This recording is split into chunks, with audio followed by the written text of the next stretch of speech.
Na wasalimu katika jina la Yesu Kristo. Pokeeni salamu kutoka Bishop Dr. Simeon Kimursoirono wa Christian Outreach Restoration Ministries. Na kwa hivyo karibuni wapendwa, tuende moja kwa moja tusikize neno la Mungu pamoja. Na kwa hivyo tuombe. Mwenyezi Mungu, katika jina la Yesu Kristo, ninakushukuru Mungu kwa sababu ya nafasi hii. Wewe ni Jehova wa mipango mazuri, na kwa hivyo ninaponena kwa ajili ya neno lako lipikie kwa watu wako. Fanya roho wako afanye mioyo yao kuwa nyepesi ili wapate kusikiliza na kutenda sawa sawa na mapenzi yako. Chukua ushukani sasa ninapoomba na kuamini kwa Kristo Yesu. Amen.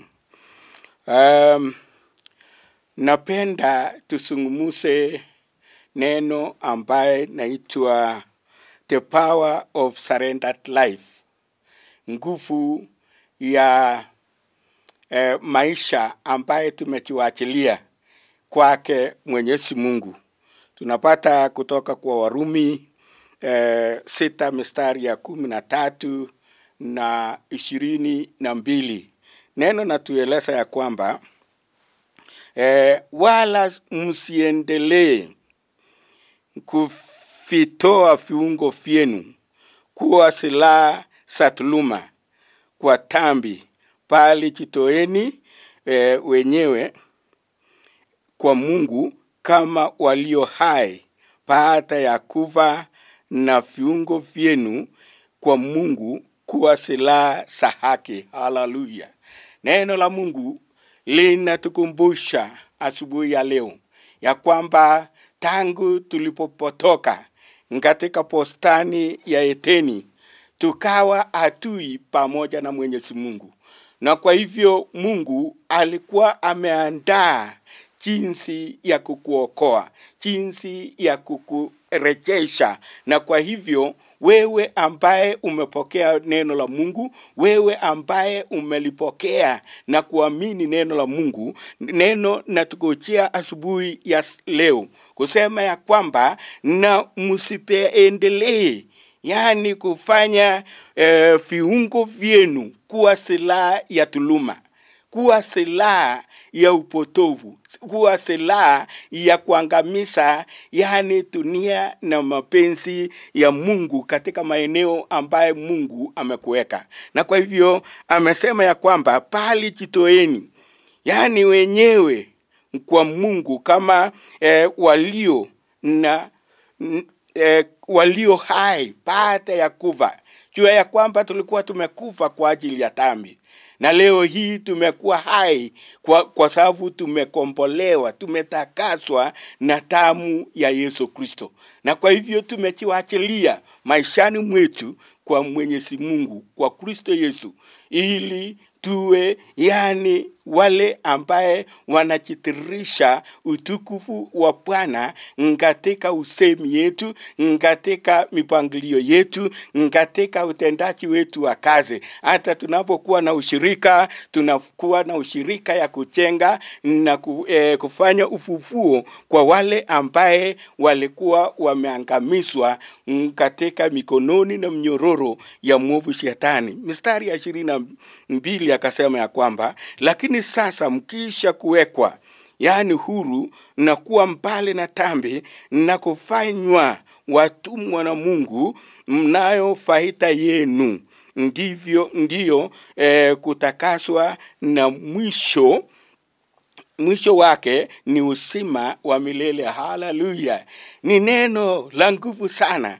Neno natueleza ya kwamba lakini sasa, haleluya, mkisha kuwekwa huru. Kwa nini tumewekwa huru? Ni kwa sababu tumekiri Kristo ni Bwana. Kwa nini tuwekwe huru? Ni kwa sababu tumetakaswa, safishwa na damu ya Yesu Kristo. Na kwa hivyo wewe msikilizaji, jua ya kwamba neno la Mungu ni lile ambaye inafanya msaada kwako ili uwe huru na uwe huru kweli kweli. Neno natueleza ya kwamba Bwana akiwaweka huru, mtakuwa huru kweli kweli. Na kwa hivyo tumekuwa huru kweli kweli kwa sababu tumefufuliwa, si wafu tena, lakini wale ambaye tuko hai kwa Kristo Yesu. Neno nasema ya kwamba dhambi si sehemu ya maishani mwetu. Jua dhambi ni wivu, dhambi ni anasa, dhambi ni ukombi. Mambo haya yote ambaye nafanya kinyume ya Mwenyezi Mungu, jua ya kwamba ni dhambi. Neno nasema ya kwamba na tuko na faida yetu. Haleluya. Kutokana na utakaso ambaye tunaelezwa ya kwamba mwisho wake ni uzima wa milele. Haleluya. Haleluya. Mwisho wake neno nasema ya kwamba ni uzima wa milele. Yohana Mtakatifu mlango ya 7:17 natueleza ya kwamba mtu akipenda kuyatenda mapenzi yake atajua habari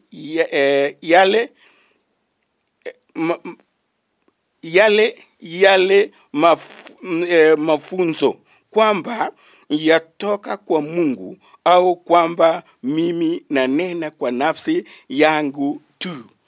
Yesu Kristo akasema mambo haya. Alikuwa akionyesha watu ya kwamba hakika kama mnataka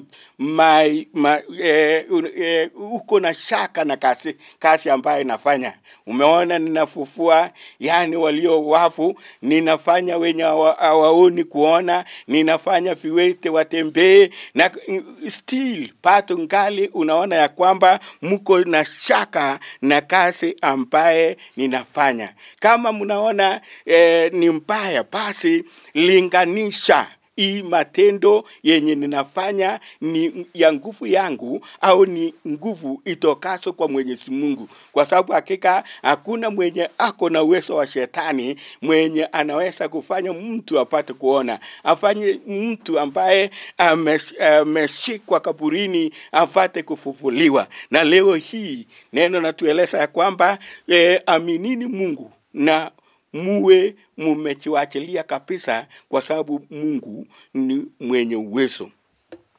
Waraka wa kwanza wa Yohana Mtakatifu mlango ya 1 mstari ya 5 nasema, na hii ndiyo habari tuliyosikia kwake na kuihubiri kwenu, na kwamba Mungu ni nuru, wala kisa lolote hamna ndani yake.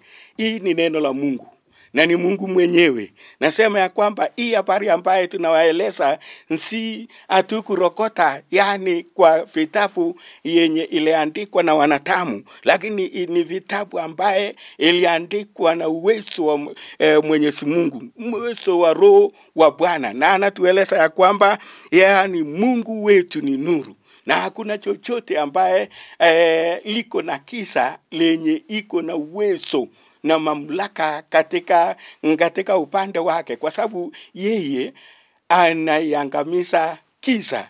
Na yeyote ambaye anatembea kwa kisa, hata kama nasema ya kwamba nimeokoka, nimekombolewa, basi huyo ni ibilisi. Na kwa hivyo wapendwa, tuokoke na kumaanisha wokovu wetu, kwa sababu hakika Mungu anahitaji watu ambaye natembea kwa nia ambaye wamejiachilia kabisa na wakimbilie Mwenyezi Mungu. Haleluya. Tunapotamatisha neno natueleza ya kwamba katika waraka ya kwanza wa Yohana mlango ni 3:22 na 23 na tueleza ya kwamba na lolote tuombalo tualipokea kwake, kwa kuwa tuasishika amri zake na kuyatenda yapendezayo machoni pake. Neno natupatia mamlaka sasa. Ametupatia uwezo ya kwamba chochote uhitacho wewe, mtu ambaye ni mtakatifu, mtu ambaye umekombolewa, mtu ambaye umetengwa na ubaya ya kila namna, neno nasema ya kwamba basi ombeni lolote mtakalo. Haleluya. Ombeni chochote mtakalo, na Mungu wetu atatutendea sawa sawa na vile tunavyoomba. Mstari ya 23 akasema ya kwamba, na hii ndio amri yake, kwamba tuliamini jina la mwana wake Yesu Kristo, na kupendana sisi kwa sisi kama alivyo tupa amri. Amri kuu ni kwamba ni watu wapate kupendana. Unakuta watu wa kanisa moja wanasema ya kwamba wanapendana, lakini watu iko kubwa katika maishani mwao. Unakuta watu ambao wanasema tumeokolewa, tumekombolewa, lakini unakuta watu wanafanya sarakasi kati ya ndugu na ndugu, au tata na tata. Na kwa hivyo Bwana anatueleza ya kwamba kama umekombolewa na damu ya Yesu Kristo, basi enendeni kwa nuru, kwa sababu tutakapoenenda katika nuruni, Bwana anatueleza ya kwamba na chochote tuombalo tutapewa katika jina la Yesu Kristo. Oh, hallelujah. Neno nasema ya kwamba kesho katika mstari Exodus 8:10 anatueleza ya kwamba akamwambia kesho, akasema na yawe kama neno lako hili, upate kujua ya kwamba hapana mwingine mfano wa Bwana Mungu wetu. Tunapotaka kufananishwa, Mungu wetu afananishwi. Na kwa hivyo wapendwa, ninawasihi ili tupate kuamini Mungu na kuamini Mungu yeye mwenyewe pamoja na mwana wake Yesu Kristo ambaye alitukomboa, na Roho Mtakatifu ambaye anatuelekeza ili tutafsiri mapenzi ya Mungu katika maishani mwetu. Na kwa hivyo damu ya Yesu wacha atutoshe, atutakase na tutendea matendo mazuri, ili wakati tunapojiachilia tujue ya kwamba Mungu ametuwezesha. Haleluya. Tuombe. Mwenyezi Mungu, katika jina la Yesu Kristo, wewe ni Jehova ambaye ukasema ya kwamba mtu akijiachilia na kukupata wewe, utaiambukisha nuru ya neno lako, na Roho Mtakatifu atafanya tafsiri na mafundisho katika maishani mwake. Yote mwenye ako na umbali ule ambaye ako, Mungu umuendelee kumfikia ili upate kumfahamisha ya kwamba Mungu ni upendo. Ametupenda, ametutakasa, ametufanya kuwa wana wake. Na kwa hivyo tuombeni chochote chenye tunahitaji ili tupate tutimisiwe. Ni nani yule ambaye ako na haja? Kama ni haja ya ufonyaji, kama ni haja ya baraka, kama ni haja ya utele, Bwana ametueleza ya kwamba ametuahidi kubariki sisi katika shambani, na ametuahidi kubariki sisi katika mchini. Na kwa hivyo mpendwa, pokea baraka zako kwa jina la Yesu Kristo ninaomba na kuamini. Amen.